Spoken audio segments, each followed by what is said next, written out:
So we have one last thing called corresponding lengths and similar polygons. And that says if two polygons are similar, then the ratio of any two corresponding lengths in the polygon is equal to the scale factor of the similar polygons. So we're going to use that, and oops, I spelled ratio wrong. We're going to use that for these examples. So in the diagram, I have that triangle DEF is similar to triangle MNP. Find the value of X. So I'm going to kind of do like what we did down here when we found the ratios and right here. But now I'm going to use that to find my value of X. So I have X is my side EF. So I know I need to use my EF side. Now I need to divide that by its corresponding side. You can either look at the picture, so clearly looking at the picture, NP, my 30, is the corresponding side.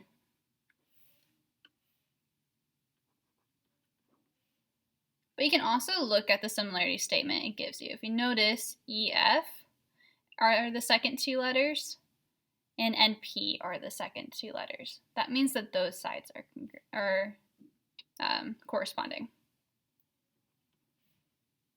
Now I'm just going to pick any other two corresponding sides. It doesn't matter which one to do. I'm going to go ahead and use DE and MN. Again, I can get that from the similarity statement. DE are the first two letters, and MN are the first two letters. And now I'm going to plug in what those lengths are. So EF, that is X. NP is 30. DE is 15. And MN is 18. Another thing, if you noticed, I had all of the same triangle up top. So this first triangle, those lengths are both on the top of the fraction. And the second triangle, both of those lengths are on the bottom of the fraction. Make sure you do that every time. And now I'm actually going to solve this proportion. And how we do this is we do something called cross multiplication. And so with that, I'm going to do 18 times x to get 18x. And that's going to equal 30 times 15, which gets me 450. So I just did that cross multiplication. The top here multiplied with the bottom here, and 15 times 30. And I divide both sides by 18, and I get that x is equal to 25. Now I didn't have to use DE and MN. If you can see that if you use the other side, so DF, which is 20 over 24, if I do it this way, I get 24x is equal to 600. And then when I divide by 25,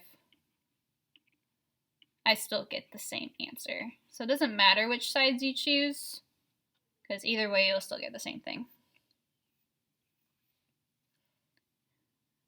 Okay, let's try number 2. So in the diagram, TPR is congruent to triangle, or similar to triangle XPZ. Find the length of the altitude PS. So I want to find what this length is. Well, I know that corresponding lengths, those ratios, are going to be equal to the others.